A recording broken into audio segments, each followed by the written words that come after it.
Train number 3 made this. Yo, what is going on? It's number 3 here with another video. And look, check this out. I'm gonna be redoing the Shadow Dragon art. So in the original, you already know Goku and Pan, fight, all the Shadow Dragons. However, in this variation, I'm going to change it up.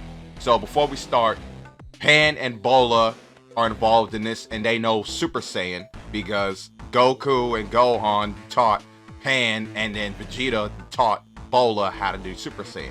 So they go up against Oceania Shenron, Pan and Bola. They both go Super Saiyans, and then they ultimately use their finishing attacks and finishing moves to destroy and defeat Oceania Shenron.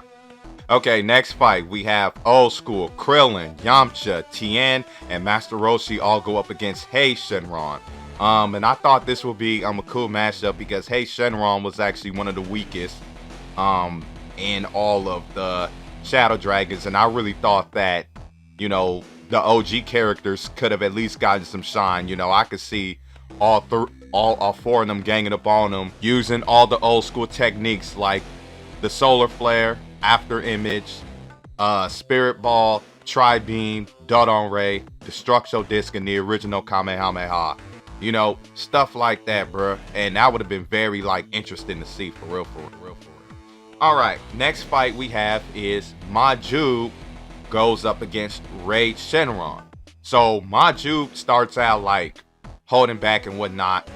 And then he tells Rage Shenron how he's Goku's student and stuff and all that. So they have a pretty cool fight. I mean, obviously, Maju ends up winning and stuff, and Maju ends up overpowering him, but he gets rid of Rage Shenron quickly before he becomes a bigger threat.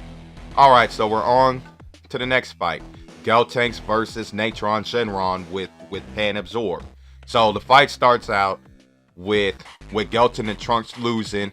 They end up doing the fusion, and then they end up tricking Gotenks into absorbing Pan, and then Gotenks has a fight with Natron Shenron. He starts out in his base form, then he goes to Super Saiyan. Super Saiyan's not enough, and then he goes to Super Saiyan 3 and ends up defeating and finishing off Natron Shenron and freeing Pan.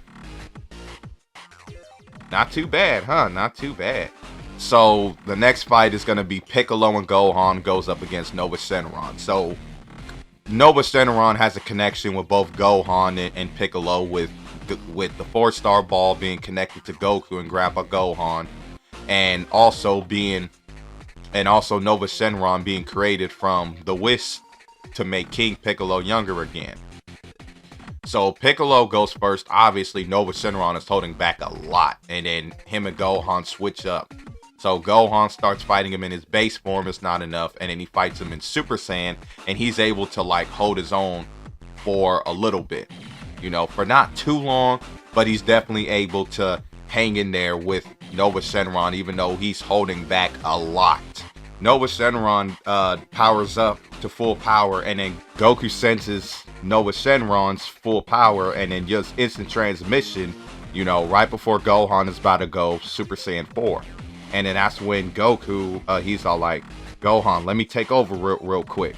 I'm in a Nova Shenron, he's all like, oh, so you're Goku, I want to fight you. And then that's when Goku tells Gohan and Piccolo hey, he wants to fight me. And then Piccolo, he's all like, I sense another fierce energy out there.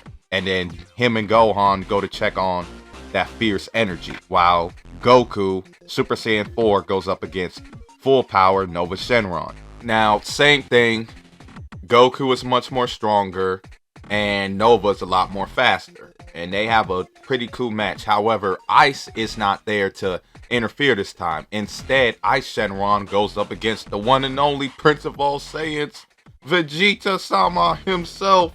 You know what I mean? Vegeta starts off holding back. Ice Shenron starts off holding back, and then Vegeta quickly turns into Super Saiyan 4 because he realizes oh dang, this dude ain't playing no games. I gotta get rid of him. And also, since they want to get rid of Goku, he's obviously gonna step in and not let that happen and whatnot. So he goes up against Ice Shenron.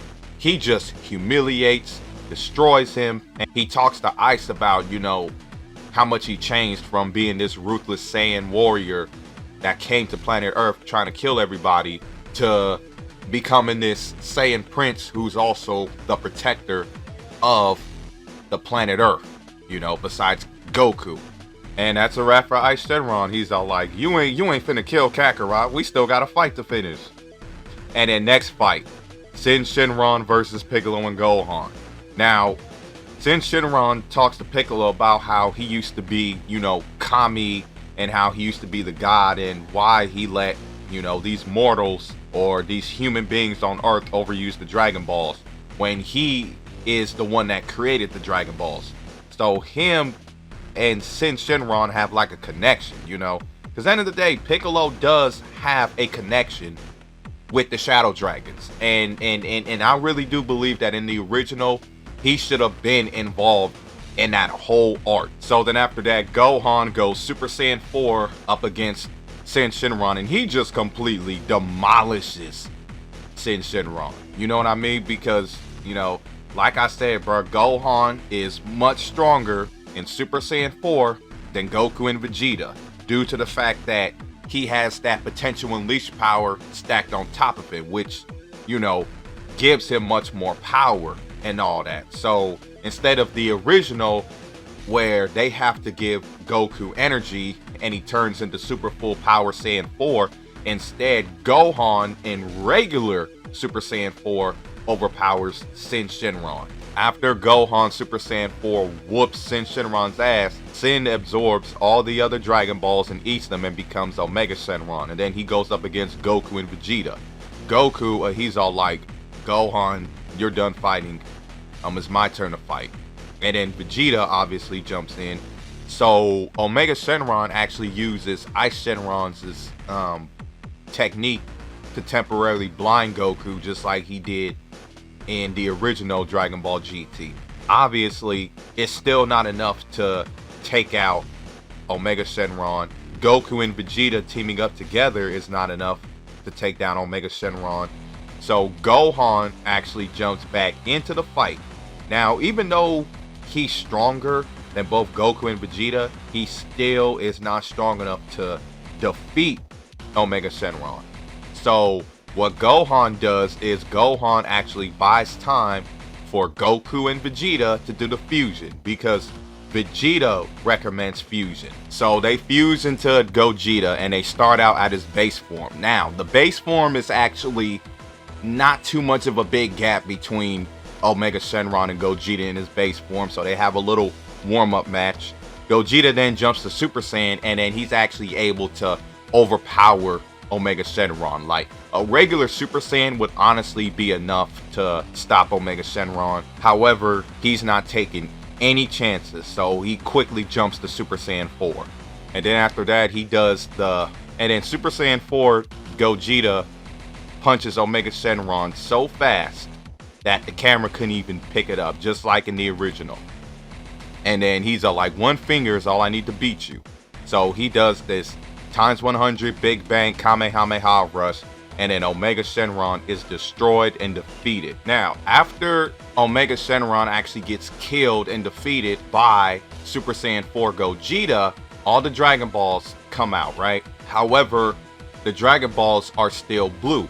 But Super Saiyan 4 Gogeta takes the 4-star ball and cleanses the negative energy from it. The Black Smoke Dragon actually comes out from the 6 cracked Dragon Balls, and then he's the final boss. Gogeta ends up defused, so Goku ends up swallowing the 4-star Dragon Ball just like he did in the original, and then everybody gets taken out. Right before Goku gets taken out, Nova Shenron appears, and even Nova Shenron gets taken out by the Black Smoke Shenron. So after everybody gets messed up, Goku gets hit with that death ball, and then he comes back as God Goku and does the giant spirit bomb, just like he did in the original Dragon Ball GT.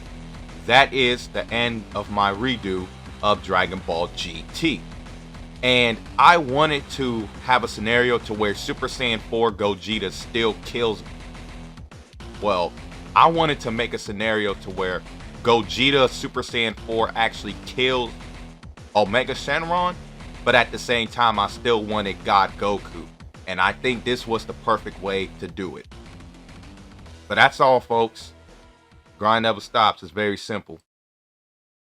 Make sure you go check out my website at www.number3productions.com. I have comics, one-shot, podcast videos, Twitch live streams, anime videos, music, artwork designs, and much more. The grind never stops. It's just that simple.